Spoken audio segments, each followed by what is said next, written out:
testify of me. And if you find yourself here today, it's not a coincidence. And now that you have found yourself here, the brothers were touching a beautiful scripture in the book of Hebrews, chapter 2, saying that we need to pay attention to what we hear. It says, lest at any time you should let it slip. Most of the times when you see a warning always comes because there's something that is possible. It's possible for you to let it slip. Amen. Having received something, it's possible that you can let it slip. But the brothers were helping us to understand that we need to hear this word over and over again. I loved also when Brother Kenema was helping us here to show that they did not come to establish anything here, but they came to lift up our hands. Amen. They came to encourage us. Amen. The scripture says, I will not be negligent to keep you in remembrance. Amen. All these things. It says, even though you know them and you are established in the present truth. But the scriptures prior to that say that for so an entrance must minister abundantly, amen, into the everlasting kingdom, amen. It's a wonderful thing to be in this house, to hear this word, to see that we are to be led of the Spirit of God, amen. We are not, we come in different ways. We come with different thoughts. We are taught a lot of things. There's something that I loved also that the brother said, helping us from when he was with his uncle who was a Baptist priest, helping us to see that there's something that he learned from that time that he was there. He was not taught the entirety of how to be a Baptist and everything, but it was God. He saw it that it was God who was planting the seed because he was a chosen child of God. You have a history, brother and sister, where you were coming from. I believe that God has been planting the love of Christ in you. God has been planting this love that when you are now called to come to the house of God, when you are now called to come to the body of Christ, it will be easy for you to embrace this word, amen, to see this word of God coming to you. You embrace it. How good will it be? One of the years, is it 10, 20 years, 30 years down the line, you are also standing in one assembly talking about your beginning, which is today. Talking about your beginning, encouraging others to continue also in the work. It's a wonderful thing when you see men standing, coming from far. They came from a very far place. And yet, I was thinking to myself that they came from far and they traveled a lot of places. They needed, most of the places, they needed a tour guide to help them around. But in the house of the Lord, I believe this is the place, even when they were speaking, I did not feel like they are coming from anywhere else. But what they were speaking is one with what we know. What they were speaking the things that we've been receiving here in the house of God. There's nothing strange that I heard here. There's nothing new, but I was encouraged. Amen. And I love, there's a time that we went to the convention in Uganda. The brother stood up from America. He was saying it's impossible for us, because of the geographic limitations, it's impossible for us to be with you every Sunday or every service to prove that we are one. But this that we are seeing right now, you are standing, we have never met each other, yet the things that you are speaking, they resonate with what we know here. Amen. It's a wonderful thing to have this word. The pastor always gives an example that you take a maize seed, you plant it here, and they go to Texas. They plant the same maize seed. The crops are one. Amen. What you get from that is one. Amen. It's a wonderful thing to be here. I think before maybe you came here, the only person I know from Texas was the Texas Ranger, Walker, Texas.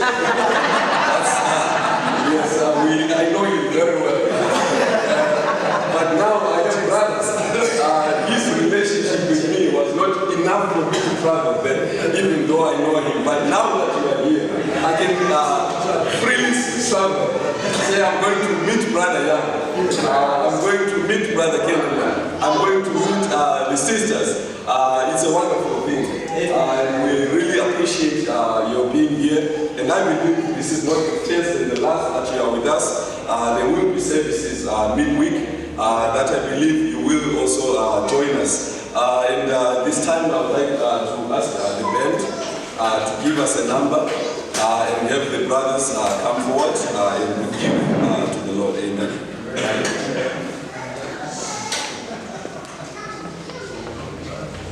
Glory to God. Hallelujah, hallelujah. Praise His precious name.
I was just reminded with one of the service was going on, the scriptures that say the men may plan, but it is the Lord who directs. So that's right. I would like to hear the brother say he doesn't really like to plan that much because we are led of the Spirit. We must need room for the Spirit to guide us.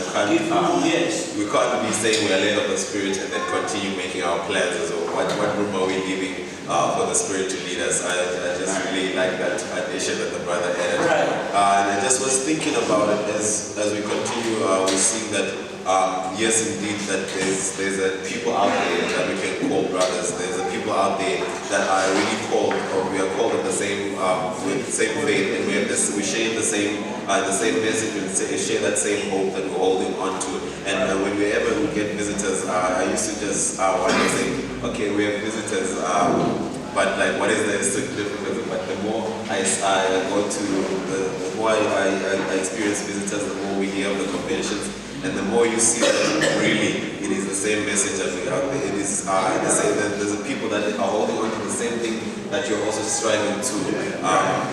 It's so wonderful to say that the body of Jesus Christ is not just the house where you go to worship, but truly there's living stones that when they come together, we are out there praising the Lord in the same spirit, in the same mouth. There's a scripture, I think it's in the book of Romans, that says, let them be of the same mind and the same mouth. And I've always said that there's so many different churches. Me and Brother Mali and my mother this morning were discussing like why there's too many churches that we've just passed the street. But like there's a people that speak of the same mouth, they have the same mind, and it is that old Pentecostal worship that we're seeking to. There was a place that the saints in the Acts chapter 2 needed to be receiving of that Holy Spirit. There's a place that the family of 8 that needed to be in that ark for them to be. They said that the church is a place of safety. There's a safety of the church that we need to find ourselves in. Throughout time, the Lord has shown us that there's a place that we need to also be, like in the time of Noah, they needed to be in the ark. In the upper room, they needed to be there to receive of that Holy Spirit. And I just want to thank the Lord that I'm here today in the house of God, that I see that there's brothers out there miles and kilometers and oceans away that are holding on to that very same message. And I just want to say glory to God. We've come to the end of our service, and we have visitors here. I see this Brother Young and Sister Young, and then also Brother Kenema and Sister Kenema. But I can say when they're not visitors, the Lord knew that they would be coming here. And there might also be visitors that I did not mention, but there are also visitors in the congregation today. I think you are. So we have Brother Ryan and Brother Regan, and also Sister Miri and Sister Zizo. Like I said, you're not visitors. The Lord knew that you'd be here today. It is only for you just to keep on coming. You might not understand what is being taught, but over time we will get that understanding. Like my brother said, you got that small message about the beast. It did not, maybe not understanding fully then, but now I'm pretty sure if you ask him, he'll be able to teach you something. So through time and time, it's just a matter of coming and trusting that the Lord will lead you somewhere. This time we may rise, and before we close our service, let's remember the deliverance of God's saints, and also thank God for the safe arrival of our visitors here today. And the sisters have prepared something, so when we rise, let us also pray for the food that we will be receiving in a few. With this, we can all rise and close our service in prayer. Glory to God. Father, we thank you. Lord, I pray for the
It's right here every Sunday from 10. The service starts at 10 o'clock by us, and we always come